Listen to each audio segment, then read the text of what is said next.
Hello students. तो हमने पढ़ लिया था मैट्रिक्स मल्टीप्लिकेशन क्या होता है, थोड़ी बहुत प्रैक्टिस कर ली थी। प्रॉपर्टीज की बात करते हैं विदाउट वेस्टिंग द टाइम।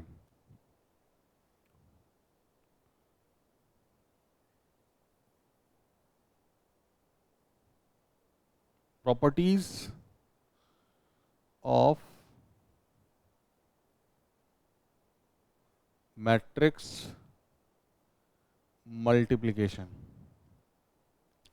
तो number one, it is not commutative. It is not commutative. क्या अर्थ हुआ इस बात का कि जो ए बी है और जो बी ए है वो बराबर नहीं आएगा, नहीं आएगा, नहीं आएगा, वो बराबर नहीं आएगा। अब जब मैंने ये लिखा कि ये बराबर नहीं आएगा, इसका क्या मतलब है? थोड़ा मतलब डीप में समझें, उल्टा पुल्टा नहीं समझ के कुछ भी करने लग जाएं। भाई ऐसा कह रहे हैं कि 4 into 2 जो है वो 2 into 4 तो होता है।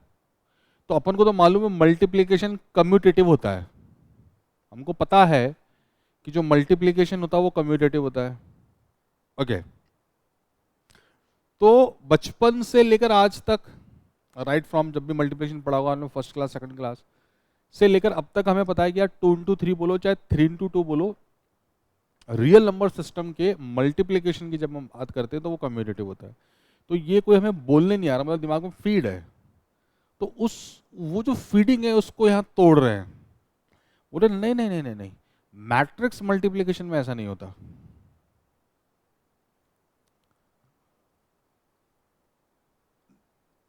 मतलब जिस तरह से रियल नंबर के मल्टीप्लिकेशन में तय है कि a इंटू बी इंटू ए के बराबर आएगा, मैट्रिक्स मल्टीप्लिकेशन में ये नियम नहीं चलता। इसका विरोध कर रहे हैं। जो आज तक सीखा बचपन से लेकर आज तक मैट्रिक्स मल्टीप्लिकेशन में, वो उसका विरोध कर रहे हैं कि नहीं भैया अब नहीं आएगा।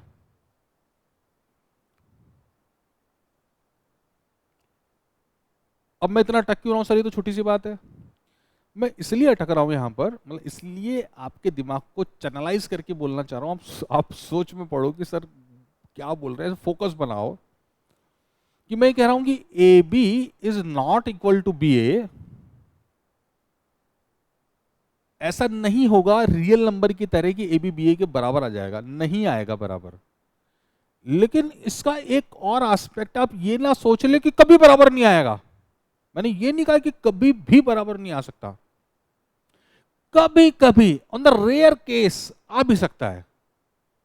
तो हम ये पढ़ा देते हैं कि भैया नंबर सिस्टम में तो 4 into 2 2 into 4 होता है, लेकिन मैट्रिक्स मल्टीप्लिकेशन में ए बी बी ए के बराबर नहीं होता है। And sometimes you get some examples in which A B बराबर बी। आप मेरे सामने ले आए सर, आपने झूठ बोला था कि ए बी बी ए के बराबर नहीं होता, ये देखो ये रहा बराबर। अरे भाई नियम नहीं है। Multiplication of real number system में नियम होता है, हर हालत में ए बी बी ए के बराबर होगा।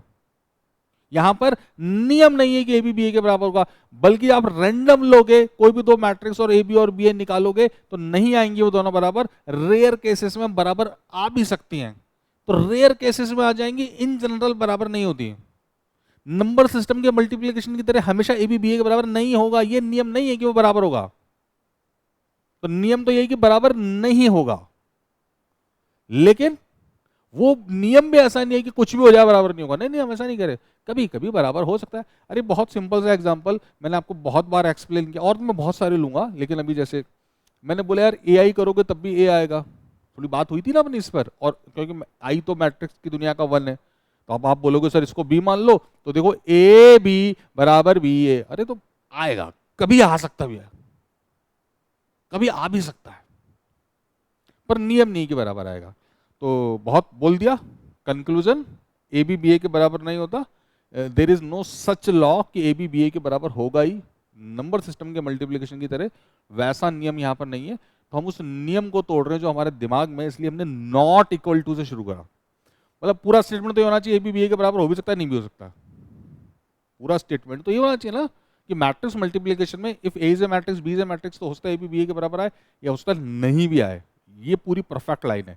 फिर नॉट इक्वल टू लेके क्यों शुरू करते हैं? दो रीजन। पहला जो बचपन में सीख लिया उसको ब्रेक करना चाह रहे हैं, हैमर मार रहे हैं वहां पर, अवेयर कर रहे हैं, कॉशन दे रहे हैं कि ए बी बी ए के बराबर रियल नंबर मल्टीप्लिकेशन की तरह नहीं आएगा। तो पहला रीजन नॉट से लिखने का प्रॉपर्टी को। और दूसरा रीजन कि अधिकतर तो नहीं आता है, कभी कभी आ भी सकता है। आई थिंक बहुत बोल दिया है ना, इससे जितना समझना है डेफिनेटली समझ जाओगे। तो मैट्रिक्स मल्टीप्लिकेशन जो है बहुत बढ़िया है, कम्यूटेटिव हो गया। ओके, अब यहां पर एक लाइन आती है,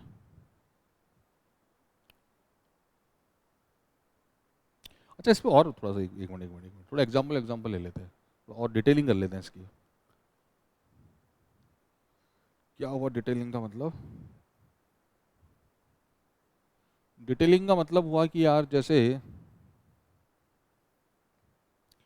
आपने एक मैट्रिक्स ले रखी है 3 into 2 और आपने इसको मल्टीप्लाई करा 2 into 1 से, तो क्या ये मल्टीप्लिकेशन पॉसिबल है? यस। क्यों पॉसिबल है? क्योंकि यहां पर नंबर ऑफ कॉलम यहां के नंबर ऑफ रो के बराबर है, यहां के नंबर ऑफ कॉलम यहां के नंबर ऑफ रो के बराबर है। तो multiplication A B is possible, multiplication A B is possible. On the other hand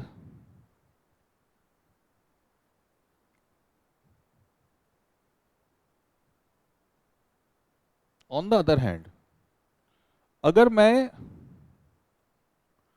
BA के बारे में बात करना चाहूं, ए बी तो पॉसिबल है, बीए के बारे में बात करना चाहूं, हाँ आप बिल्कुल ठीक समझ रहे हैं,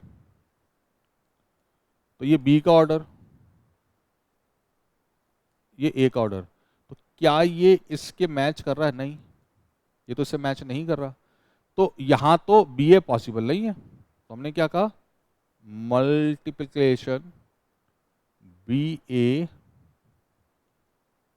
इज नॉट पॉसिबल। तो बी ए तो पॉसिबल ही नहीं है। अरे क्या समझे? बात करनी है, समझना चाह रहे हैं कि क्या ए बी बी ए के बराबर हो सकता है, नहीं हो सकता है, उसको समझना चाह रहे हैं। तो बेटा कई बार तो ऐसा होगा ए बी तो एग्जिस्ट करता है, बी ए एग्जिस्ट ही नहीं करेगा, बराबर कहां से लाओगे? कितनी बढ़िया बात है। अरे पहले एग्जिस्ट तो करे, बराबर होने के लिए पॉसिबल तो हो, तब तो बराबर है नहीं बराबर है ऐसी बातें होंगी। तो कई बार तो ऐसा हो जाएगा कि ए बी तो एग्जिस्ट कर रहा है मगर बी ए तो एग्जिस्ट ही नहीं करता, और जब एग्जिस्ट नहीं करता तो बराबर कहां से होगा? बराबर क्या है ही नहीं वो चीज, बराबर किसके करोगे? अरे आ रही क्या कोई बात समझ में? तो हमने देखा कि कई बार तो बी ए एग्जिस्ट ही नहीं करेगा, हम बराबर कैसे करेंगे? चलो अच्छी लगी सर बात, ठीक है, समझ में आया एक्सप्लेनेशन। आगे बढ़ते हैं, आगे बढ़ते हैं, चलो आगे बढ़े। आगे क्या करा? एग्जाम्पल 2 ले लिया, आगे हमने एग्जाम्पल 2 ले लिया। तो क्या करा कि इस बार मैंने ए और बी का चुनाव, ए और बी के ऑर्डर का चुनाव इस तरह से करा कि ए बी भी पॉसिबल हो और बी ए भी पॉसिबल हो। मैंने ए बी और बी ए का चुनाव इस तरह से करा कि ए बी और बी ए दोनों पॉसिबल हो।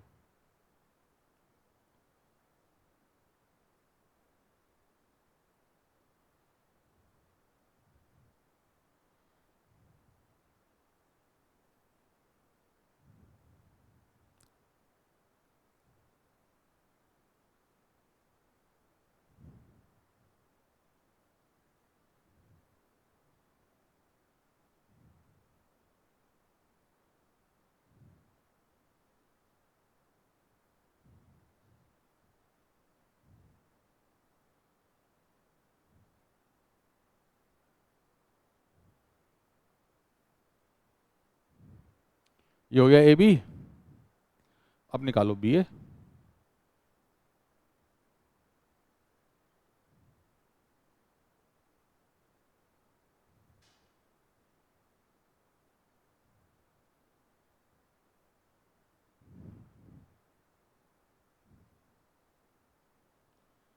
तो आ जाएगा 3+1,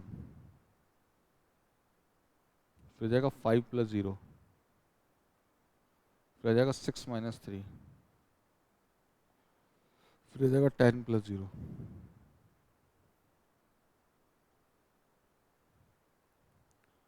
तो ये हो जाएगा 4, 5, 3 और 10। ठीक है, सिंपल, जो भी मल्टीप्लाई के बारे में हम जानते हैं वो कर दिया। तो ऑब्वियसली क्या देख रहे हैं कि ए बी तो बी ए के बराबर नहीं है। तो पहले एग्जाम्पल में क्या समझाया कि हो सकता बी ए एग्जिस्ट ही ना करें, है ना। तो बराबर कैसे होगा, कई बार ए बी और बी एग्जिस्ट करें, मैंने पहले भी कहा अधिकतर चांसेस तो यही रहेंगे। अधिकतर मतलब कितने, अगर मैथमेटिकल मेजर करें तो 99.99%, तो चांसेस यही रहेंगे कि ए बी बी ए के बराबर नहीं आएगा। सम ऑफ द रेयर केसेस में आ सकता है, जैसे मैंने एग्जांपल लिया था ए आई और आई है।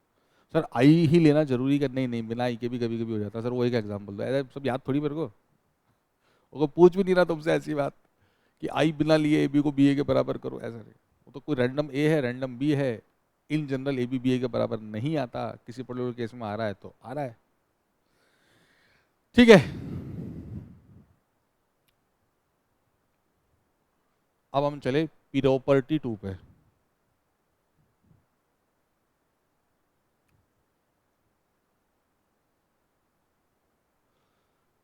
प्रॉपर्टी 2,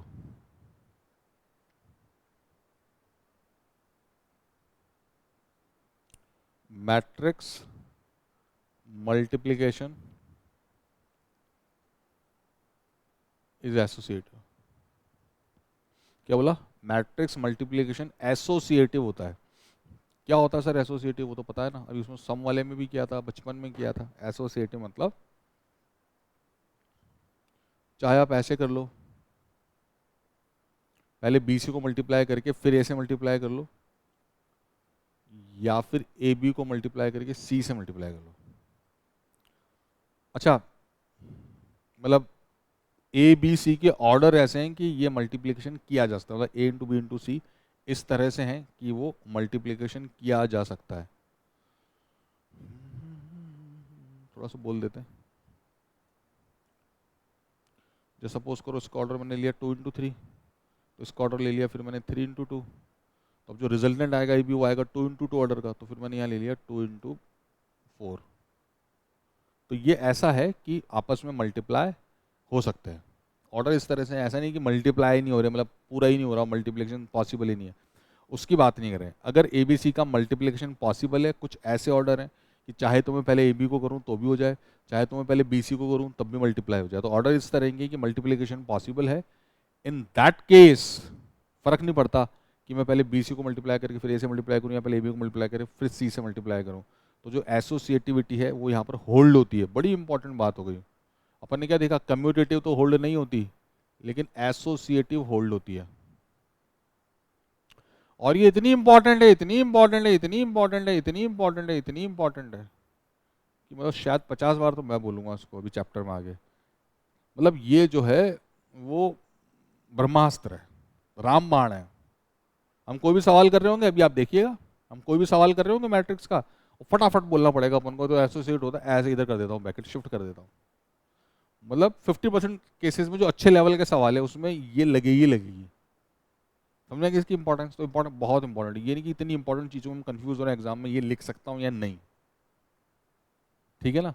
और वो ऐसे सोचने से पता भी नहीं चलेगा, या तो कोई एग्जाम्पल लेके टाइम खराब कर रहे होगे, क्योंकि प्रूफ तो मैं भी नहीं दे रहा। अरे प्रूफ होता नहीं है क्या सर इसका, अरे होता है ना, टाइम वेस्ट है, मतलब उससे कुछ सीखने को कुछ भी नहीं मिलता। वो तसली हो जाती है कि होता है, तो उतनी तसली मेरे कहने से ले लो, मैंने देख रखा है, ठीक है। तो मैट्रिक्स मल्टीप्लिकेशन जो है वो एसोसिएटिव होता है। बहुत ज़्यादा बार हम इस बात को काम में लेंगे, इसलिए कह रहा हूँ खींच खींच के, जिससे हम इस बात को याद रखें, याद रखें, भूलना नहीं है, बहुत बार काम में लेंगे, ठीक है। थर्ड प्रॉपर्टी पर आ गए।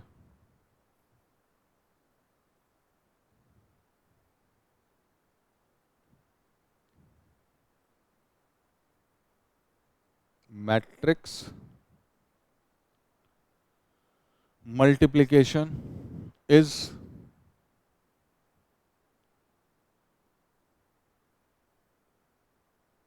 distributive. Matrix multiplication is distributive over matrix addition. अरे सर ये क्या बोल दिया आपने, ऐसा लग दिया कोई केमिस्ट्री का लॉ लिख दिया हमारे सामने। लैंग्वेज बहुत सारी, समझ में कुछ नहीं आ रहा। अरे अरे अरे अरे अरे ऐसी बात नहीं है यार, ये तो सिंपल बात है। हमारे पास बचपन में लिखा हुआ था 2 × x + y, तो हमने बोला ये जो 2 सहित, ये 2 एक बार डिस्ट्रीब्यूट होगा x पे, मतलब x के पास चला जाएगा। मल्टीप्लिकेशन का डिस्ट्रीब्यूशन, मतलब 2 पूरा एक पैकेज है। 2 एक बार x के पास जाएगा और 2 एक बार y के पास जाएगा। तो हम देख रहे हैं कि प्लस साइन के दोनों तरफ वो बट रहा है, प्लस साइन के दोनों तरफ बढ़ रहा है। एक बार 2 जो प्लस से पहले उसके पास गया वो कौन है, x, और एक बार 2 प्लस के बाद गया वहां कौन है, y। तो उसको अपन कहेंगे जो मल्टीप्लिकेशन, जो मल्टीप्लिकेशन का डिस्ट्रीब्यूशन है वो एक बार प्लस से पहले हो गया और एक बार प्लस के बाद हो गया, ओवर एडिशन। तो डिस्ट्रीब्यूट कौन हुआ, मल्टीप्लिकेशन। कहाँ डिस्ट्रीब्यूट हुआ, ओवर एडिशन, एक बार एडिशन के उस तरफ एक बार एडिशन के इस तरफ। तो matrix multiplication distributive over matrix addition, बढ़िया है।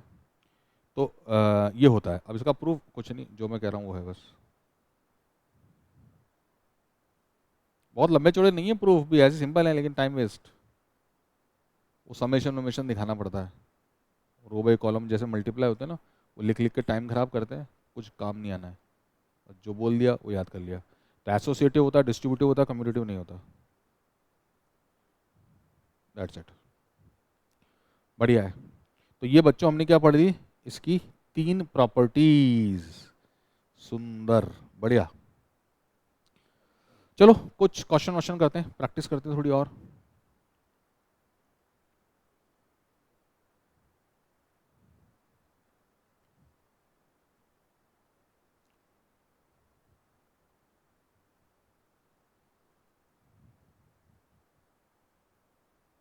Find the value of x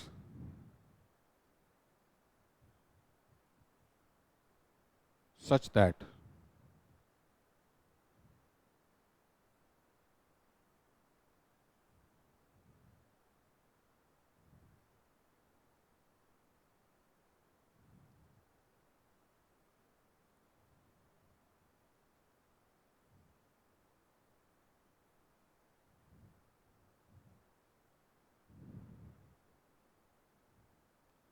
बहुत बेसिक सा क्वेश्चन है, बस आपको मैट्रिक्स मल्टीप्लिकेशन सही से आता है नहीं आता है उसके ऊपर बात है। कहाँ आएगा ये सवाल, जेई मेन में आना तो मुश्किल है, बहुत सिंपल हो गया क्योंकि, तो फिर कहाँ आएगा सर, फिर ये आएगा मतलब बोर्ड वगैरह में आ सकता है। और जेई मेन वालों ने दे दिया तो अपन कर भी क्या सकते हैं थैंक यू बोलने के सिवा, तो थैंक यू बोल देंगे, कर देंगे। अच्छा पहले तो देखो कि ये मल्टीप्लिकेशन पॉसिबल है क्या, अरे सर क्वेश्चन है तो हो गई, फिर भी एक बार चेक कर लेते हैं। इसका ऑर्डर 1 × 3, इसका ऑर्डर 3 × 3, इसका ऑर्डर 3 × 1, सब पॉसिबल है। जो अपन जानते हैं कि प्री फैक्टर मतलब जो पहले लिखा रहता है उसका नंबर ऑफ कॉलम, बाद में जो लिखा रहता है पोस्ट फैक्टर उसके नंबर ऑफ रो के बराबर होना चाहिए, यहाँ हर जगह पर है। अब पहले किसको किससे मल्टीप्लाई करें, मतलब जो इच्छा हो, जो अपन ने पढ़ लिया यही तो मैं कह रहा था, बार बार बोलना पड़ेगा अपन को, मैट्रिक्स मल्टीप्लिकेशन इज एसोसिएटिव। तो पढ़ लिया अपन ने, मैट्रिक्स मल्टीप्लिकेशन एसोसिएटिव होता है, चाहे आगे वाली 2 को पहले कर लो चाहे पीछे वाली 2 को कर लो। तो आप किसको करने जा रहे हैं पता नहीं, मतलब मन तो शुरू कर रहा हूँ तो शुरू से कर लेता हूँ। ओके तो इसका ऑर्डर क्या आने वाला, 1 × 3, एक रो 3 कॉलम। तो इसको इससे मल्टीप्लाई करेंगे तो ये क्या आ जाएगा, 1 + 2x + 15, फिर क्या आ जाएगा 3 + 5x + 3, फिर क्या आ जाएगा 2 + x + 2। ठीक है, तो इसका ऑर्डर आ गया अपने पास 1 × 3। अब अपन को उसको इससे मल्टीप्लाई करना है 1 2x से, इसका ऑर्डर क्या है 3 × 3। अच्छा यहाँ पर ये जीरो क्या लिखा है, तो मैट्रिक्स होनी चाहिए भाई, मैट्रिक्स को मैट्रिक्स से तो इक्वेट करोगे, वो लिखने का तरीका होता है जीरो, एक्चुअल में वो बोल्ड जीरो होता है, मतलब वो नल मैट्रिक्स है। अच्छा ये नल मैट्रिक्स है, जीरो मतलब null matrix, left hand side में मैट्रिक्स तो जीरो के बराबर थोड़ी होगी, मैट्रिक्स तो मैट्रिक्स के बराबर होगी। तो वहाँ कौन सी मैट्रिक्स है, नल मैट्रिक्स है। ओके अच्छा लगा सर आपका डायलॉग, नल मैट्रिक्स तो है। ऑर्डर कौन सा है मैट्रिक्स का, सर ये तो बताओ।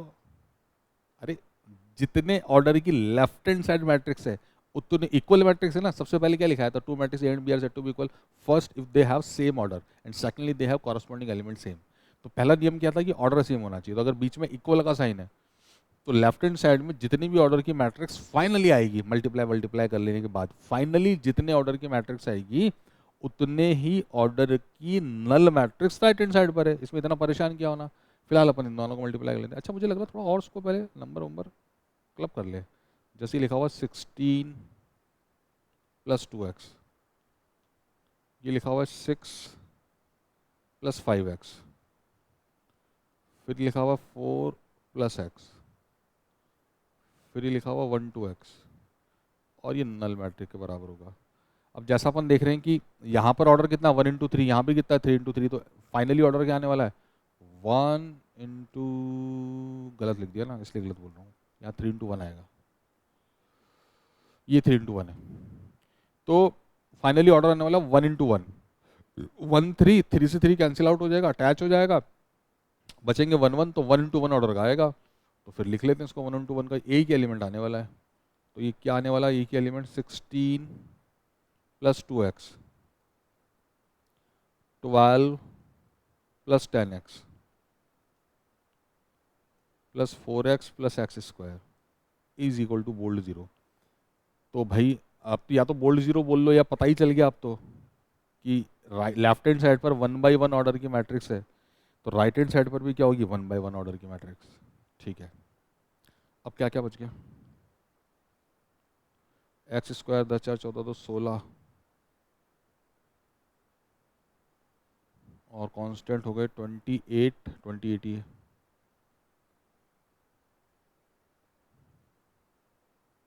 ऐसे। तो ये दोनों मैट्रिक्स इक्वल है, तो मैट्रिक्स इक्वल है मतलब इनके एलिमेंट इक्वल है, तो एलिमेंट क्या है x square plus 16x plus 28 is equal to 0। तो इसके फैक्टर कर दिए, x plus 14 x plus 2 equal to 0। तो यहाँ से x की वैल्यू 2 आ गई, एक तो -14 और एक -2, these two are the values of x which has been asked in the question. ठीक है ना, नोट करें फटाफट, अगर अभी तक बैठे बैठे देख रहे थे तो 1 मिनट में नया क्वेश्चन लेने वाले हैं, मैं बीच में तो नहीं हूँ, नहीं।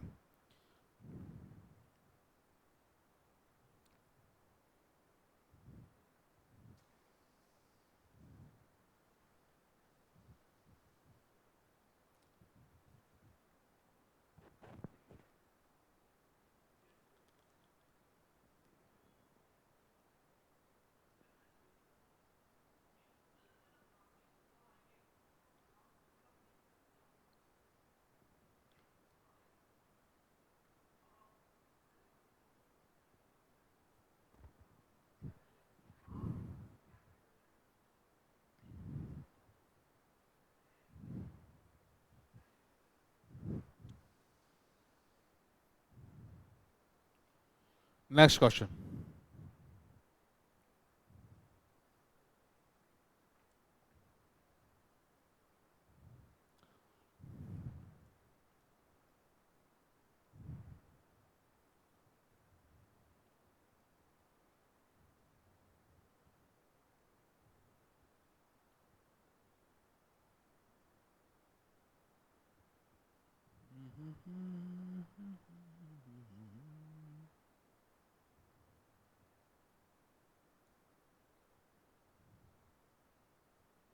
ऐसे एक सवाल बनाया, multiplied by another matrix A and gate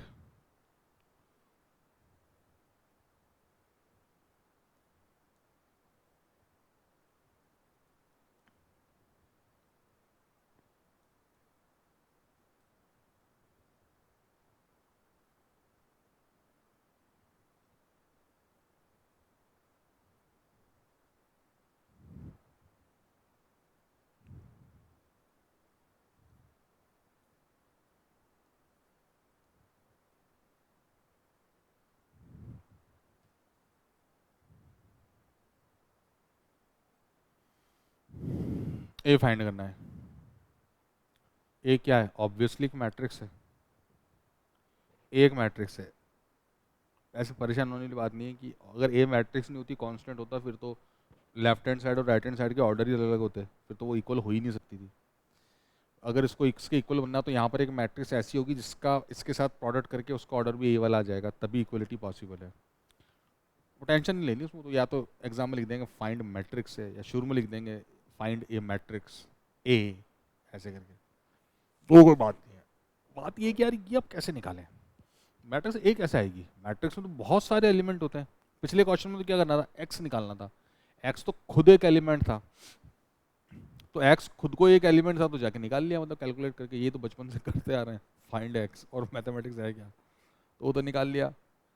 लेकिन अब यहाँ पर फाइंड ए हो गया, और ए का मतलब यार, मतलब अगर मुझे मैट्रिक्स निकालनी, पता नहीं कितने ऑर्डर की आएगी, जितनी मान लो 3x3 आ गई, तो मुझे 9 एलिमेंट चाहिए भाई साहब। आसान बात नहीं पूछी उसने, पूरी दुनिया पूछ ली। तो पूरी 9 एलिमेंट का तो आप प्रेडिक्शन तो क्या करोगे, मतलब क्या ही प्रेडिक्शन करोगे इसमें कि 9 एलिमेंट क्या होने चाहिए, आप क्या प्रोसेस को सोचोगे। तो ऐसे हवा में नहीं होगा ना, स्टेप बाय स्टेप हम बात को पकड़ें। आप ऐसे देखो कि सबसे पहले अपन ये नोटिस करते हैं इनके ऑर्डर क्या गिवन है। तो इसका जो ऑर्डर है वो गया 3 × 2। अब इससे अगर किसी मैट्रिक्स को मल्टीप्लाई होना है ए को, तो उसकी रो तो पक्का पक्का 2 हो जाएगी भाई। ये वाला 2 इधर वाले 2 से मैच करना चाहिए ना, तो ये तो पक्का पक्का 2 हो जाएगी। अब इसका जो ऑर्डर है वो क्या है, 3 × 3। तो इसका जो फाइनल आंसर आना चाहिए वो 3 × 3 आना चाहिए, क्योंकि वो राइट हैंड साइड की मैट्रिक्स के बराबर है, और राइट हैंड साइड की मैट्रिक्स का ऑर्डर 3 × 3 है। तो इसका रिजल्टेंट 3/3 कब आएगा, 2 से तो 2 एसोसिएट हो जाएगा, कनेक्ट हो जाएगा। इधर 3 बचा और 3/3 चाह रहे, तो फिर यहाँ भी क्या होना चाहिए 3। तो थोड़ी थोड़ी सी बुद्धि काम में ली तो इतना समझ में आ गया कि जो हमें मैट्रिक्स चाहिए वो 2 × 3 ऑर्डर का चाहिए, 2 रो 3 कॉलम चाहिए, 2 रो 3 कॉलम। इसका मतलब अपन को 6 अननोन हो गए जो फाइंड आउट करने हैं, 6 unknowns we have to find out. अब वो ऐसे तो कैसे आएंगे, कुछ भी नहीं है। तो बेटा मैं ऐसे तो कैसे आएंगे, ऐसे तो कैसे आएंगे बहुत बार बोल चुका हूँ, तो मेरे अंदर कुछ ना कुछ केमिकल लोचा हो रहा है, इसलिए बोल रहा हूँ।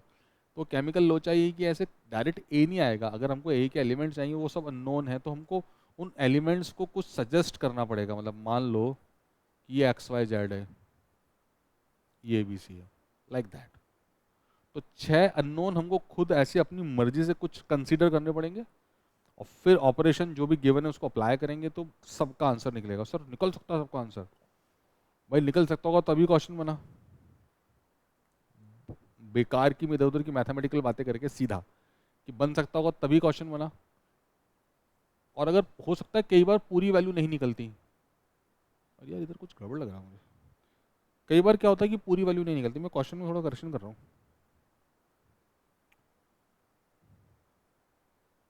इधर 1 आएगा ना। कई बार क्या होता है कि सारी वैल्यू नहीं निकलती, फिर क्या करते हैं सर, वो करेंगे कुछ। देखो सवाल बनाने वाले ने सवाल बनाया तो पूरी अधिकतर तो निकल ही जाएगी, नहीं निकलेगी तो कुछ और बात डेफिनेटली हो रही होगी। जितना सवाल गिवन डेटा है उससे जितना आंसर हम दे सकते हैं हम तो वो दे देंगे ना यार, हमको क्या टेंशन है। अरे जितनी इंफॉर्मेशन अवेलेबल है उससे जितना ज़्यादा कंक्लूजन हम निकाल सकते हैं वो निकाल के दे देंगे। अब जिससे ज़्यादा निकाल ही नहीं सकते तो फिर कहाँ से देंगे, हैं? जैसे अगर आज सपोज करो ट्यूसडे है, तो बताओ मेरी एज कितनी है, तो ऑब्वियसली जो इनसफिशिएंट डाटा हो गया है, तो मतलब इससे आपकी एज कैसे पता चलेगी, like that, like that. Insufficient data होगा तो फिर तो पूरी वैल्यू तो पता नहीं कर सकते ना आप, तो जितनी पता कर सकते हैं उतनी बता देंगे। मतलब टेंशन नहीं लेनी चाहिए यार, मतलब क्वेश्चन वाले बनाने वाले पे ही सब कुछ फैला दो, तेरी मर्जी, तू बोल, तू जो देगा हमको निकालना आता है उतना निकाल देंगे। तूने चीज़ें कम दी तो कम चीज़ों जितनी चीज़ें पता चलेगी वो बता देंगे। तो रिलैक्स होके, पहले भी मैंने बोला होगा ना, सीटी बजाते बजाते होना चाहिए यार सवाल।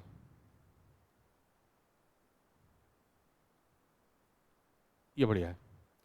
ये ए आ गया, ये मैट्रिक्स यहाँ पर आ गई, ये आ गया, और चाहते क्या अपन इनसे कि ये इसके बराबर आए।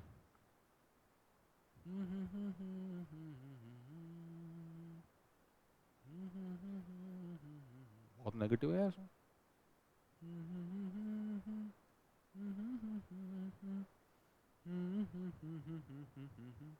हे हे गाती रहेंगी बहारें। चलो कितना आया, 3/3 ऑर्डर आने वाला है, 2x - a। Okay, 2y minus B, okay, 2z minus C, very okay. फिर यहाँ से क्या आ जाएगा x, फिर यहाँ से क्या आ जाएगा y, फिर यहाँ से क्या आ जाएगा z, फिर ये क्या आ जाएगा -3x plus 4 -3y plus 4b,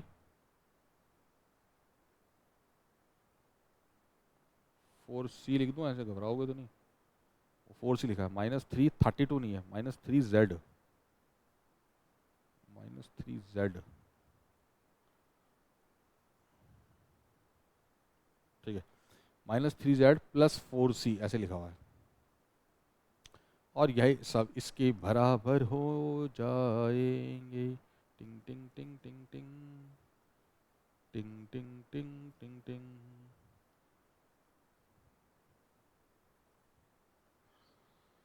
सुंदर।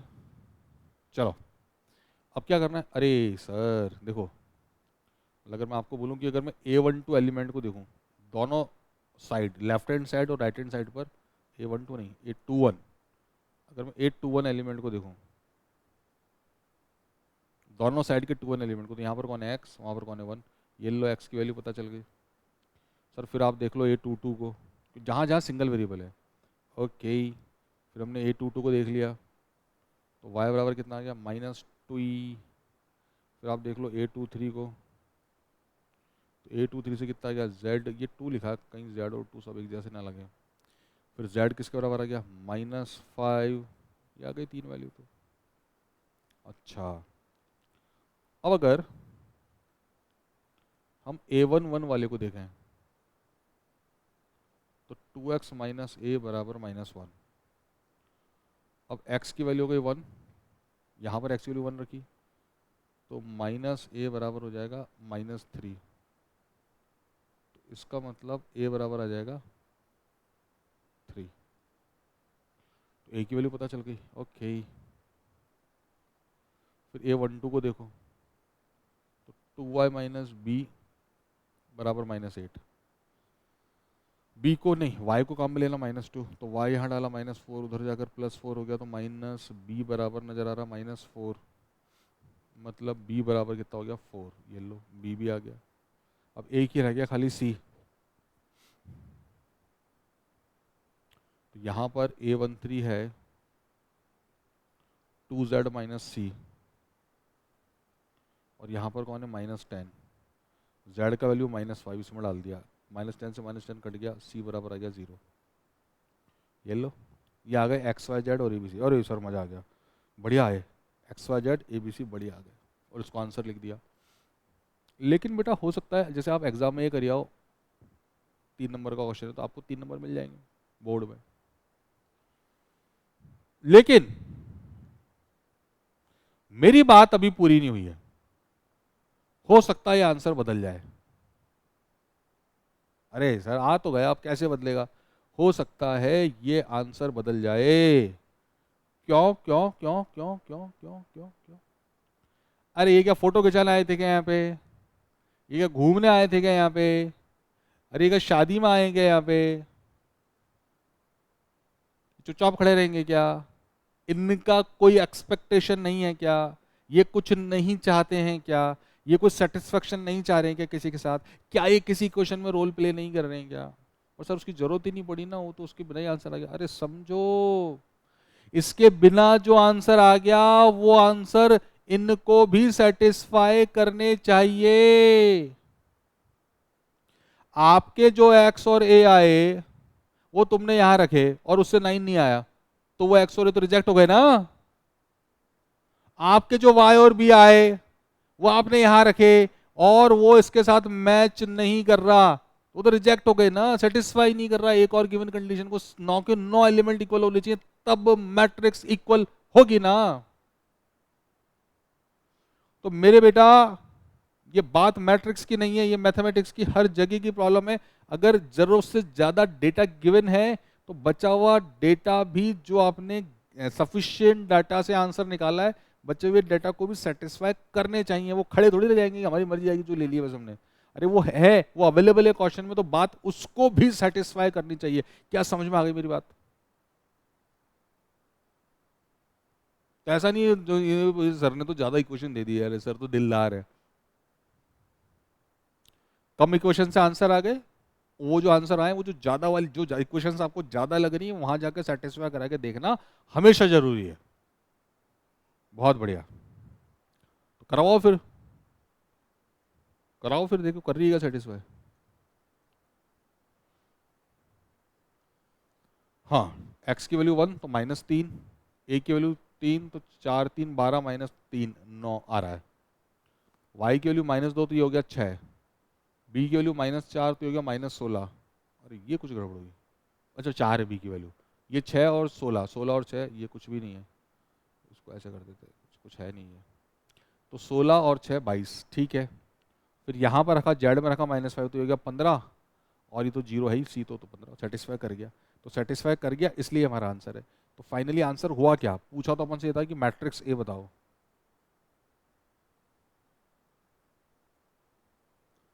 तो हमारा मैट्रिक्स ए तो ये है,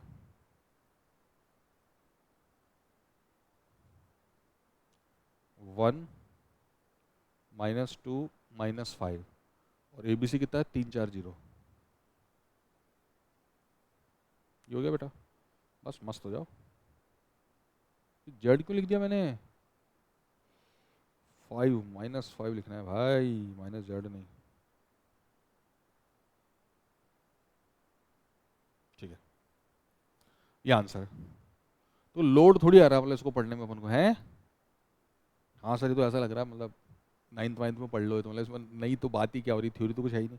कुछ बेसिक्स ही है जो बता रहे हैं, वो नियम है हल्के फुल्के, कम्यूटेटिव नहीं होता है, एसोसिएटिव होता है, डिस्ट्रीब्यूटिव हो जाएगा।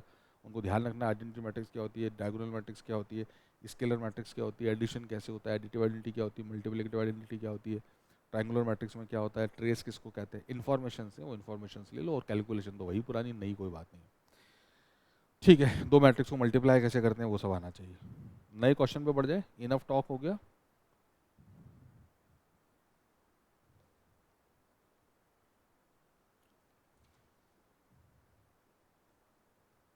अब देखो इस तरह के सवाल जेईई मेन वगैरह में आ जाते हैं, जरा देखो क्या कहना चाह रहे हैं। जैसे क्वेश्चन है,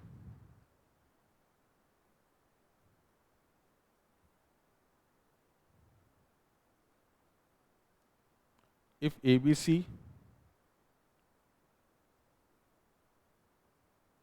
आर गिवन मैट्रिक्स, मैट्रिक्स और मैट्रिसेस, चलो मैट्रिसेस कर लो, एक से ज़्यादा है,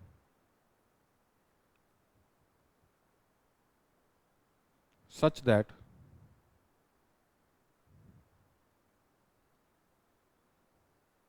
ए बी बराबर 0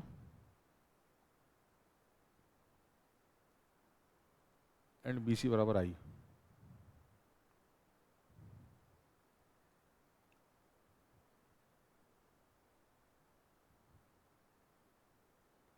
then prove that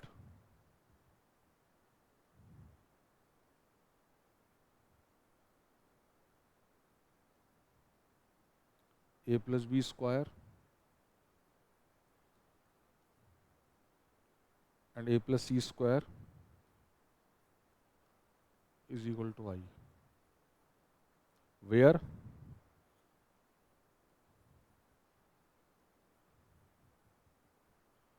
I n is identity matrix.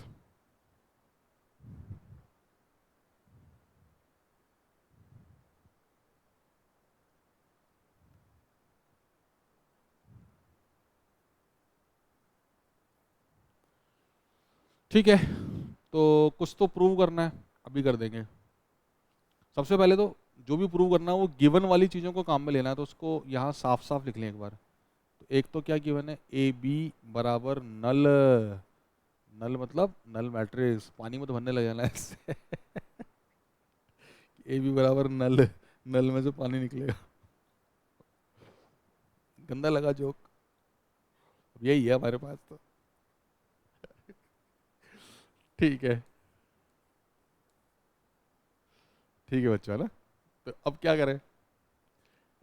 ये दोनों ही इतने टैम्पटिंग होते हैं, जीरो और आई, मतलब जीरो और वन तो हमेशा हमारी कैलकुलेशन आसान ही करते हैं, तो इनको कुछ मिला जुला के काम में लेना चाहते हैं। तो कैसे काम में लें कि फ्रॉम वन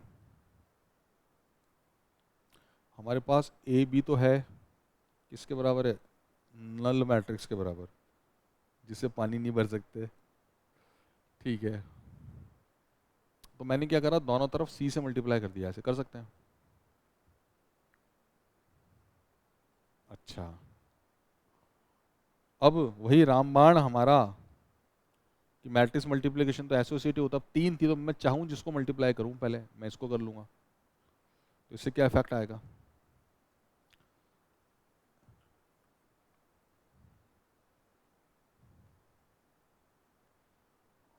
इससे ये इफेक्ट आएगा कि सेकंड रिलेशन में हमें दिया हुआ है कि बी सी बराबर आई, तो ये हो जाएगा ए आई, और ये हो जाएगी जी, नल से तो किसी को मल्टीप्लाई करो नल ही हो जाएगा, तो ए आई नल हो गया, आर्टिफिशियल इंटेलिजेंस। ये दूसरा जोक था भाई, कुछ समझ मत लेना। फिर ए आई फिर से क्या हो गया, ए, तो कुल मिलाकर ए आ गया नल। ओके, तो ए आई नल, अरे ए आई नहीं, ए ही नल आ गया, अब तो बचा ही क्या, मतलब आधा सवाल तो वैसे ही खत्म हो गया बेचारा। ए ही नल है, अब जो प्रूव करना उस पर चलो।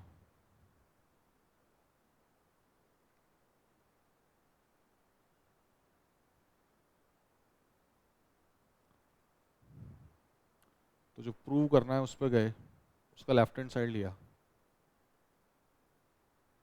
तो हमें प्रूव करना है ए प्लस बी का स्क्वायर इंटू ए प्लस सी का स्क्वायर बराबर आई। चलो, अब क्योंकि ए तो नल है तो इसमें जीरो डाल दिया, तो जीरो प्लस बी बी हो जाएगा, जीरो प्लस सी सी हो जाएगा। तो बी स्क्वायर का क्या मतलब है? बी स्क्वायर का मतलब है बी इंटू बी, और सी स्क्वायर का मतलब है सी इंटू सी। और फिर वही रामबाण, मैट्रिक्स मल्टीप्लिकेशन तो एसोसिएटिव होता है, किसी भी दो को मैं मिलाऊं किसी का क्या आ रहा है, मैंने इन दोनों को पहले कर लिया। फिर बी सी किसके बराबर है? आई के बराबर। सर ठीक कह रहे थे आप ठीक कह रहे थे, बार बार काम आएगा, तो सर ने गलत कब कहा? सर तो ठीक ही कहते हैं। फिर मेरी मर्जी जिन दो को पहले मिलाऊं, मैंने इन दोनों को मिला लिया। अब क्या बचा? आई सी तो सी हो जाएगा, फिर बचा B C, B C again किसके इक्वल है? आई के इक्वल, तो ये आ गया आई, मतलब ये आ गया राइट हैंड साइड, ये आ गया राइट हैंड साइड। अरे हो गया ना प्रूव? बढ़िया सवाल लगा, अच्छा सवाल है, नोट करें।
ठीक है, आगे बढ़े। चलिए, नेक्स्ट क्वेश्चन।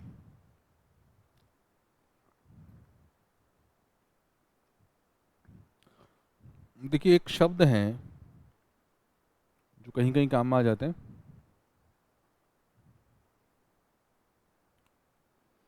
ऐसे देखिए, पहला, अगर कहीं पर ए बी बी ए के बराबर आ गया, जो मैंने रेयरेस्ट केस बोला था वैसे, तो अगर कहीं ए बी बी ए के बराबर आ गया, देन वी से, और it is called, then we say A and B commute each other, commute शब्द काम में ले रहा हूं, A and B commute,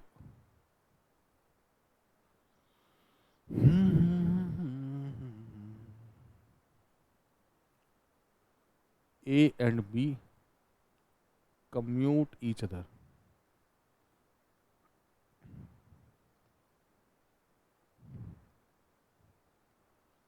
secondly, मतलब अगर कोई कहता है कि two matrix commute each other, मतलब ए बी बराबर बी होगा। सेकेंडली, इफ ए बी बराबर माइनस बी है, तो और रेयरेस्ट हो गया, ए बी बराबर माइनस बी है, लेकिन अगर कहीं हो रहा है, देन वी से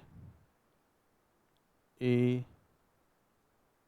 and B anti commute each other.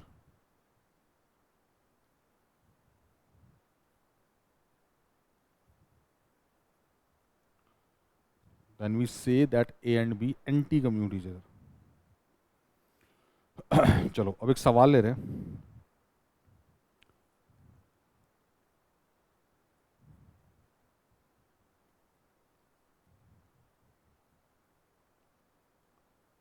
Find all matrices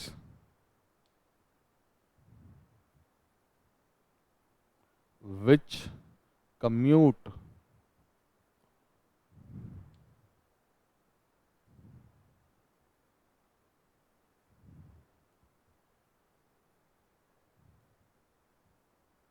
with matrix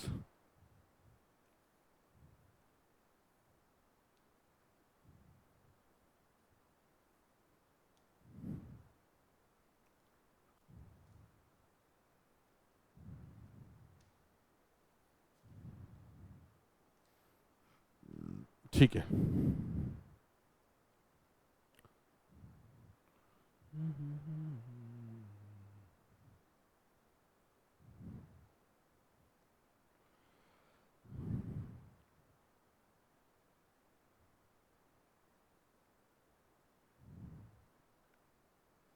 क्या करें, ये क्या चाह रहे हैं अपन से कि एक मैट्रिक्स बी ऐसी ढूंढ के लाओ जिससे कि ए बी ए के बराबर हो। ठीक है, तो ए कौन है, ये जो भी है, अच्छा एक बार थोड़ा ऐसा ना करके वैसे ही लिखते हैं। तो जो हमारी ए है उसका ऑर्डर है 2 × 2, तो जो बी बनेगी इसके नंबर ऑफ कॉलम उसकी नंबर ऑफ रो के बराबर होंगे, तो इसमें रो तो 2 आएंगी, कॉलम कितने आएंगे वो आगे से पता चलेगा। ये बी, इसका ऑर्डर अभी पता नहीं, अच्छा रो तो पता है 2 है, अच्छा ए का ऑर्डर तो हमें पता है 2 × 2। अब ये दोनों मल्टीप्लाई तभी हो पाएंगे ना जब ये वाला रो इधर कॉलम के बराबर हो। तो पता चल गया कि जो बी के कॉलम है वो 2 होने चाहिए, तो मेरे ख्याल से बात बहुत क्लियर है। बी में कितनी रो होंगी वो तो यहाँ से पता चल जाएगा, और बी में कितने कॉलम होंगे वो यहाँ से पता चल जाएगा, तो अल्टीमेटली हमें बी के रो और कॉलम दोनों पता चल गए 2 है। इसका मतलब एक 2 × 2 ऑर्डर की मैट्रिक्स देखनी है। थोड़ी देर पहले एक सवाल किया था, इसमें एक्स वाई जेड एबीसी की सारी वैल्यू निकाली थी, तो पूरी मैट्रिक्स तो कैसे पता चलेगी, उसके एलिमेंट्स पता करने हैं, तो उसके लिए उन सबको अलग अलग मानना ही पड़ता है। मतलब अगर देख लो, मतलब पूरी मैट्रिक्स ना निकाल के कुछ और ही मैट्रिक्स के बारे में कुछ सुपरफिशियली कुछ बोला जा रहा है, तो फिर अपन को हर एक एलिमेंट की वैल्यू निकालने की जरूरत नहीं है ना। जैसे कुछ क्वेश्चन अपन ने वहाँ करे थे, just matrix addition and scalar multiplication के बाद कोई इक्वेशन सॉल्व करनी थी मैट्रिक्स की, capital X and capital Y are the 2 matrix, तो हमने एक्स बराबर कैपिटल एक्स बराबर ही निकाल दिया था उसके एलिमेंट। मतलब ऐसे नहीं कि पहले अपन ने एक्स को मान लिया ए बी सी डी, वो तो भयानक हो जाता बहुत, है ना। मतलब जिस तरह का क्वेश्चन है, अगर कैपिटल एक्स कैपिटल वाई में इक्वेशन में मालूम है एक्स से एक्स कट जाएगा, वाई का वैल्यू आ जाएगा, या वाई से वाई कट जाएगा एक्स का, तो क्यों मैं एलिमेंट मानने जाऊँ। तो प्रायोरिटी तो इसी बात को देनी कि बिना एलिमेंट माने कुछ काम चल रहा है क्या, क्या गिवन इन्फॉर्मेशन गिवन तरीका गिवन सिचुएशन ऐसी है क्या कि बिना एलिमेंट माने पूरी पूरी मैट्रिक्स के बारे में कुछ कमेंट करना है। लेकिन वही मैट्रिक्स फाइंड आउट करनी है, इन्फॉर्मेशन ज़्यादा है नहीं, तो फिर अपन को उस बी के एलिमेंट मानकर फिर एक एक एलिमेंट को सर्च करना पड़ता है, जैसे थोड़ी देर पहले क्वेश्चन में किया था। परफेक्ट है।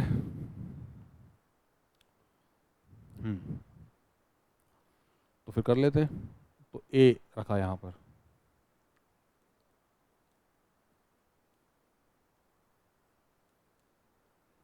बी रखा है यहाँ पर। अब बी जैसा अपन देख रहे हैं कि 2 बाई 2 ऑर्डर के कोई मैट्रिक्स के एलिमेंट ऐसे मानने पड़ेंगे, ठीक है। यहाँ भी वो बी आ गई, फिर ए आ गई 2 बाई 2 ऑर्डर की,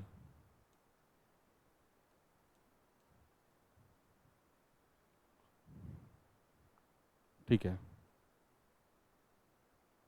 यहाँ से क्या बन गया वो ए प्लस सी, और क्या बन गया बी प्लस डी, यहाँ से आएगा सी, यहाँ से आएगा डी। अब यहाँ से क्या आ रहा ए, यहाँ क्या है ए प्लस बी, यहाँ से क्या आ रहा सी, यहाँ से आ रहा सी प्लस डी। माननी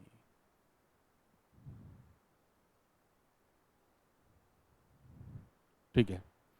तो अब क्या करा मैंने, A11 वाले एलिमेंट्स को कंपेयर किया, तो उससे आ रहा है ए प्लस सी बराबर ए से ए कैंसिल हो जाएगा, मतलब सी बराबर 0।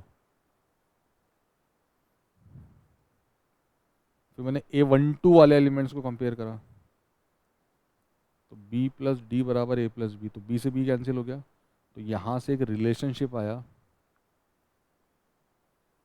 कि ए और डी बराबर है। फिर मैंने क्या करा, A21 वाले एलिमेंट्स को कंपेयर किया, तो A21 वाला तो बेचारा कुछ दे ही नहीं पा रहा, वो तो कह रहा सी के बराबर है, वो तो होता ही है। फिर A22 क्या आ रहा है, डी बराबर सी प्लस डी, तो एक बार फिर से क्या आ गया, सी बराबर 0। तो मेरे बच्चों, you must appreciate the thing कि इफेक्टिवली तो 3 ही बातें आई, सी 0 ए बराबर डी, बस, बल्कि 2 ही आई, 2 ही आई, सी बराबर 0 और ए बराबर डी। अभी थोड़ी देर पहले अपनी चर्चा चल रही थी, थोड़ी देर पहले अपनी चर्चा चल रही थी, क्या चर्चा चल रही थी सर,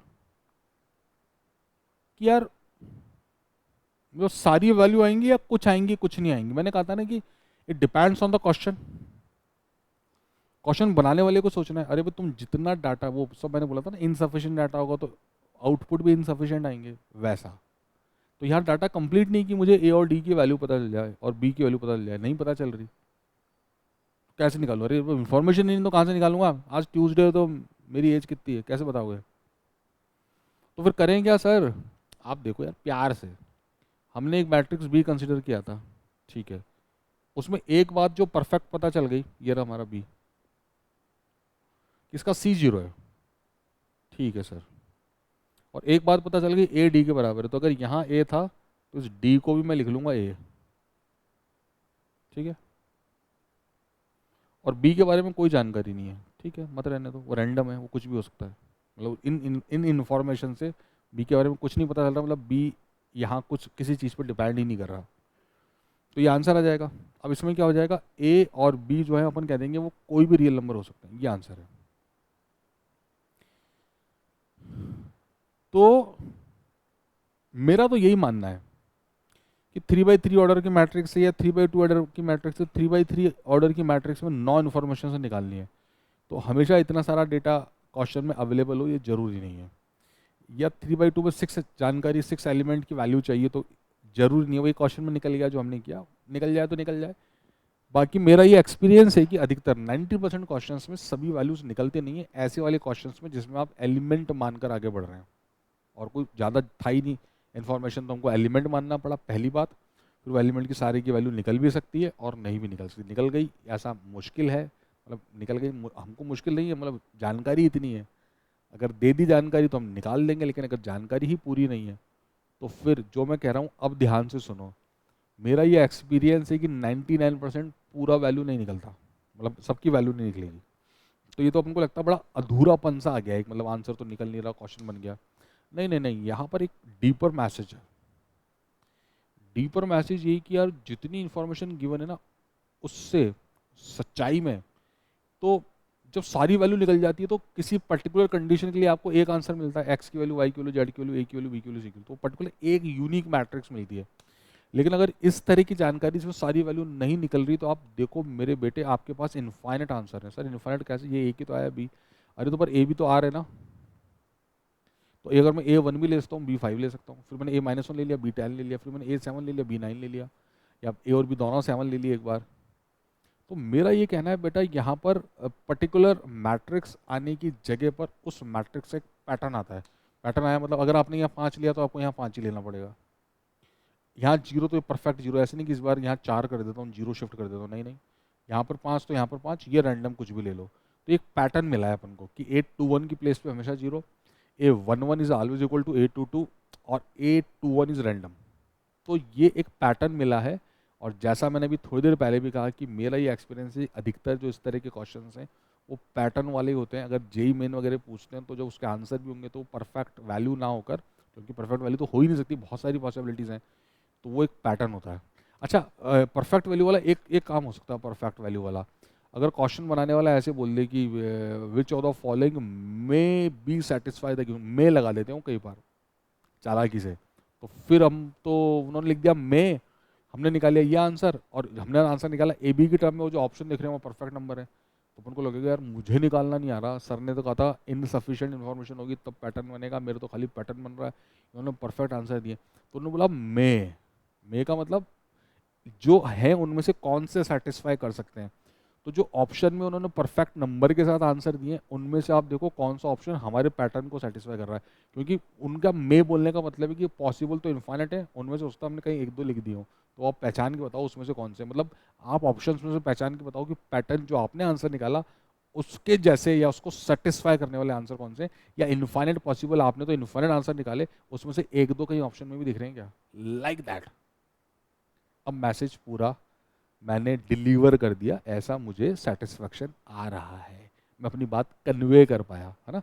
एक टीचर की यही समस्या है कि यार मैं बोलना चाह रहा हूँ सुन तो लिया ना, जो बोलना चाह रहा हूँ समझ तो लिया ना, कोई और बात तो नहीं समझ बैठे, है ना, इसलिए इतना बोलते हैं।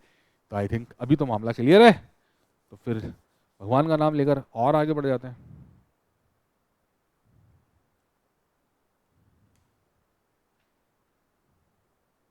एक बढ़िया सवाल ले रहे हैं।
बढ़िया चीज़ है एक, है ना, कॉन्सेंट्रेट करना बच्चों, एक एक बात यहाँ सीखने लायक है, मतलब सवाल नहीं है, एक मैसेज भी, एक थ्योरी भी है, एक कंसेप्ट भी है। क्या थ्योरी, क्या मैसेज, क्या कंसेप्ट, क्या बोलना चाह रहे हो सर। देखो मेरे बेटा ध्यान से सुनो, मान लो कहीं लिखा हुआ a+b का होल स्क्वायर, तो a+b का होल स्क्वायर होता है a² + 2ab + b², ये होता है। तो जैसे ही मैंने कहा कि a+b का होल स्क्वायर ये होता, मुझे पाप लगना शुरू हो गया, सर क्या बात कर दी, यही होता है, नहीं नहीं कुछ और होता होगा, देखो ध्यान से, ध्यान से देखो, यही होता है क्या, अरे हाँ सर हमने याद करा 4th क्लास से, मुझे तो गलती लग रही है इसमें यार, हाँ सर वो 2 आपने आधा बनाया है, ऐसा लग रहा है 2 पूरा नहीं हो गया, वो 3/2 है, मतलब 1.5 रह गया, अरे ऐसा नहीं है, डिजाइनिंग की थोड़ी बात कर रहा हूँ, डिजाइनिंग की थोड़ी बात कर रहा हूँ कि डिजाइन ऐसा रहेगा, गलती है इसमें। क्या गलती कि मेरे प्यारे प्यारे बच्चों, ये फॉर्मूला तो रियल नंबर्स के लिए होता है, अच्छा, रियल नंबर का फॉर्मूला मैट्रिक्स का फॉर्मूला अलग अलग है। हाँ, रियल नंबर स्मॉल ए इंटू स्मॉल बी हमेशा स्मॉल बी इंटू स्मॉल ए के बराबर होगा, लेकिन मैट्रिक्स में जरूरी नहीं है कि capital A into capital B capital A के बराबर। अरे कोई भी वो फॉर्मूला जहाँ मैट्रिक्स मल्टीप्लिकेशन की जरूरत पड़ रही है वहाँ पर आपके रियल नंबर वाले फॉर्मूले काम नहीं करेंगे। सर और बोलो, नहीं आई बात समझ में? लग तो रहा है आप कुछ अच्छी सी बात कह रहे हो, लेकिन ऐसे ऐसे मज़ा नहीं आया, ऐसे आत्मा तक नहीं उतरी बात। आओ उतारते हैं। ये होता है ए प्लस बी का होल स्क्वायर, तो ए प्लस बी को होल स्क्वायर लिख देंगे ए प्लस बी इंटू ए प्लस बी, फिर कर देंगे मल्टीप्लाई ए स्क्वायर, ये क्या आएगा बी है, फिर ये क्या आएगा ए बी, और फिर आ जाएगा बी स्क्वायर। ये बैठे हमारे चोर, ए बी और बी है, ये चोर हैं। क्यों बोल रहा हूँ चोर? चोरी करते हैं, रूप बदल के बैठते हैं। ये तो ए बी था, ये तो बी ए था, तो हमने बोला ए बी ही बी ए बोलना ए बी बोलना एक की बात है, ये छुप के बैठा है, एक ही बात है। कहाँ? रियल नंबर की दुनिया में। ओके, एक ही बात है क्या? फिर तो ए बी और ए बी कितना हो गया? 2ab sir. ओहो, दैट इज द थिंग, बढ़िया बात। ऐसे होता क्या? अरे अब अगर यही घटना मैट्रिक्स के लिए लगाने बैठ जाओ, कैसे सर? मैट्रिक्स ले ली ए और बी, तो ए प्लस बी का स्क्वायर क्या हो जाएगा? ए प्लस बी इंटू ए प्लस बी,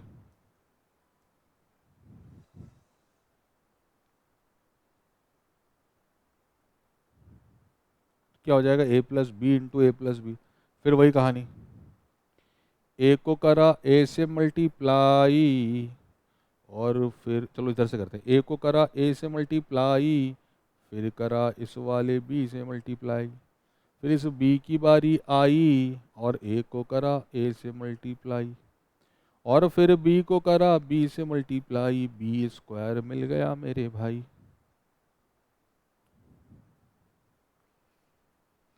ओके, लेकिन ए बी तो बी ए के बराबर होता नहीं, तो 2ab ये बनेगा नहीं। ए बी और बी तो डिफरेंट चीज है कुछ, ए बी बी ए के बराबर नहीं होता। तो अगर ये 2ab बनेगा नहीं, तो फिर अपन ने सही बोला था ना कि ए प्लस बी का होल स्क्वायर इसके बराबर नहीं होता। अगर लिख दोगे तो पाप है। हम कह रहे हैं कि नहीं होता, तो हम सच कह रहे हैं, ठीक है? या फिर मैं यहाँ पर नॉट इक्वल लगाऊं और यहाँ से गलती वाला साइन हटा लूं, अब सही? ओके, समझ में आ गई सर बात। अब ये बताओ, आप तो बात तो समझ में आ गई, इस बात का हमारे सवाल से क्या लेना देना है?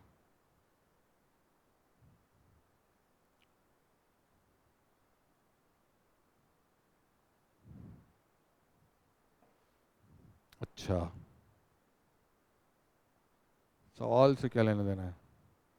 यार सवाल से यही लेना देना है कि गिवन क्या है।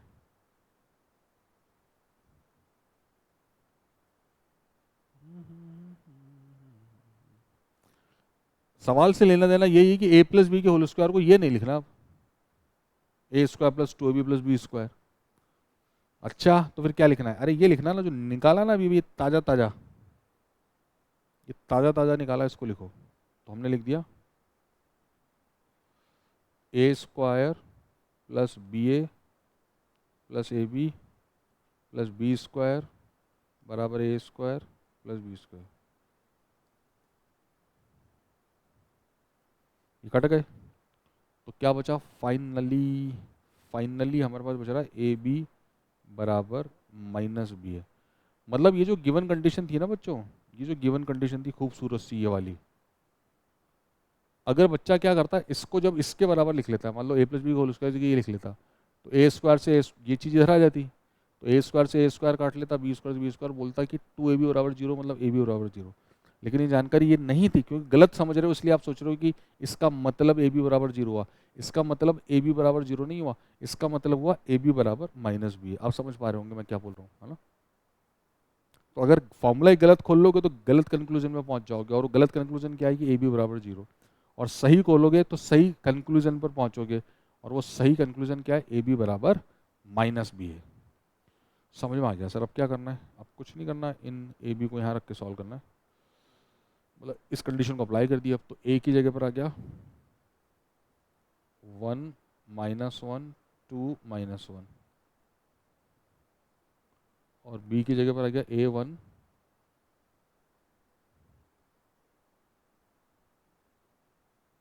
B-1।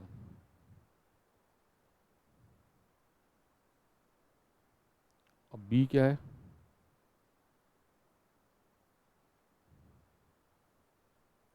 और ए क्या है? यार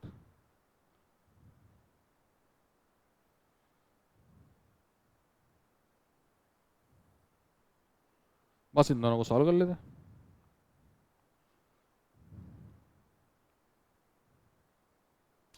तो ये आ रहा है A+B, ये आ रहा है 1 + 1 2, ये आ रहा है 2A - B, और ये आ रहा 2 + 1 3,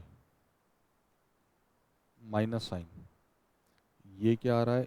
A+2, फिर ये आ रहा -A - 1, फिर ये आ रहा है B-2, फिर ये आ रहा -B+1।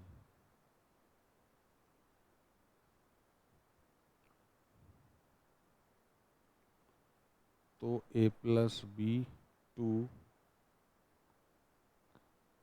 2A - B और 3, इस माइनस को अंदर ले गए, तो ये हो जाएगा -A - 2 A+1 -B+2 B-1। ठीक है। अब कुछ एलिमेंट वेलिमेंट कंपेयर करें अपन ने।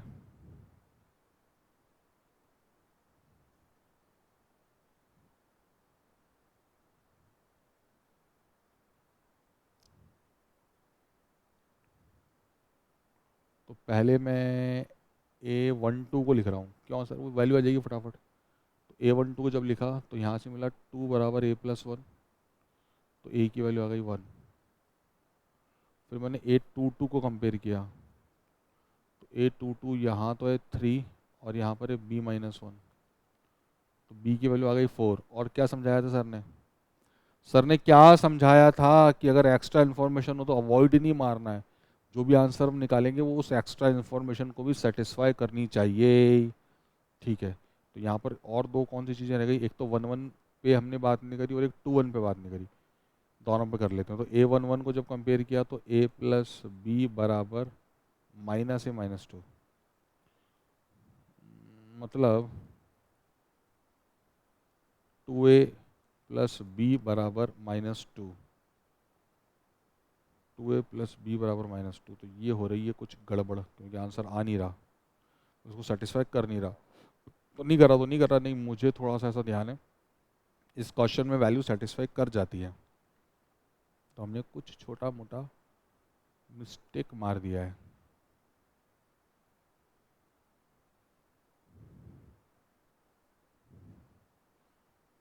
किधर ढूंढेंगे? देखते हैं अभी, है ना। इसमें कुछ गलती हो रही है, देखते हैं कहाँ गलती हो रही है। उससे पहले एक बार इसको भी देख लें, शायद उससे कुछ हिंट मिल जाए। तो A21 किसके बराबर है? 2A - B बराबर -B+2। ओके, तो कैंसिल ही हो गया। ये कैंसिल होकर तो A की वैल्यू 1 आ गई। ऊपर भी A की वैल्यू 1 आ रही थी, मतलब A की वैल्यू तो ठीक है। तो अगर ये सही तब हो जब B की वैल्यू -4 हो, ऐसा लग रहा है। मतलब अगर A की वैल्यू 1 यहाँ रख दूँ, B-4 तो -2 आ जाएगा। अब जरूरी नहीं है, तो मैं ऐसे ही बोल रहा हूँ। अब देखना पड़ेगा कि कहाँ गलती हो रही है। चेक करें, सवाल भी देखना पड़ेगा।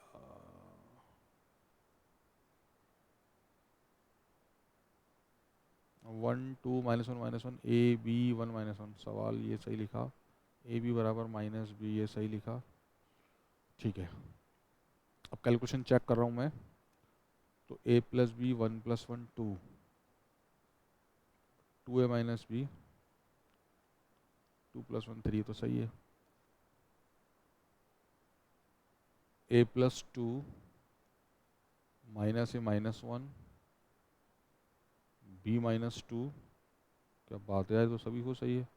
-a -2 b-1 -b+2 ये भी सही है। b 4 आ रहा है, a 1 आ रहा है। तो अगर मैं a 1 रखूँगा तो ये बन जाएगा -3। माइनस की मिस्टेक आ रही ना, कुछ तो गलती हो रही है, 1 मिनट।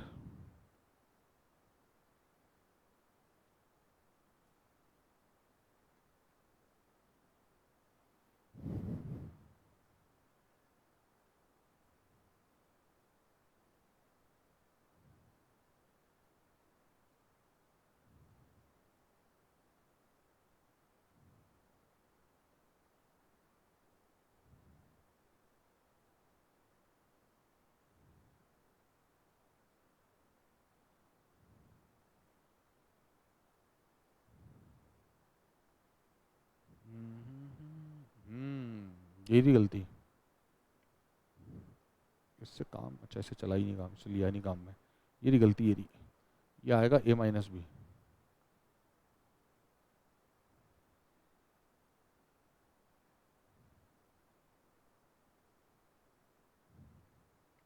इसको ग्रीन पेन से लिख देता हूँ, जिससे वो गलती कहाँ कहाँ हुई थी वो दिखती रहेगी। यहाँ पर हो गई थी तो फिर वो यहाँ आएगी, तो फिर यहाँ a-b आएगा, तो फिर यहाँ से 2a-b हो जाएगा। अब सही है, सेटिस्फाइड। तो 3 जगह से तो वैल्यूज आई, चौथी बच गई थी a11 वाली पोजीशन, तो सेटिस्फाई वहां भी होनी चाहिए। अवॉइड नहीं मारेंगे, अभी नहीं सेटिस्फाई होता तो फाइनली बोल देता आंसर डज नॉट एग्जिस्ट। ऐसे कोई और भी नहीं मिले जो सारी कंडीशन सेटिस्फाई करें, ठीक है, लेकिन वो मिल गया। और इसमें बस जनरल ट्रेंड है कि अधिकतर मिल ही जाते हैं। ऐसे 2 से आ रहा है, एक को सेटिस्फाई नहीं कर रहा, ऐसा सवाल तो बन सकता है, लेकिन जनरली ऐसा सवाल मतलब नॉर्मल ह्यूमन टेंडेंसी क्यों ही देगा, मतलब और को फंस जाए तो फंस जाए, गारंटी नहीं कि नहीं देगा। आप तो ओवरऑल कॉन्सेप्ट समझो, थ्योरी को एंजॉय करो, सीटी बजाओ और सवाल करो। ठीक है, ठीक है बच्चों, तो कुछ बढ़िया चीज़ें आज सीखी। आगे हम मतलब कल की क्लास में हम लोग पढ़ेंगे integral powers of square matrix, मतलब a² a³ a⁴ ये सब को कैसे डील करते हैं। जो थोड़ा थोड़ा आज दिख रहा था a+b का होल स्क्वायर दिख रहा है, कहीं पे a² b² पहले आया था। ठीक है, इतना तो फील कर लेते हैं हम, थोड़ा और डिटेल में स्क्वायर का क्या मतलब, क्यूब का क्या मतलब, क्या क्या किया जा सकता है, क्या क्या कंडीशंस हो सकती हैं, मैट्रिक्स पॉलिनॉमियल एक चीज़ होती है वो आपको बताएंगे। और ये सब बात बताते हुए सीटी बजाते हुए सवाल करेंगे। आज के लिए इतना ही, थैंक यू वेरी मच।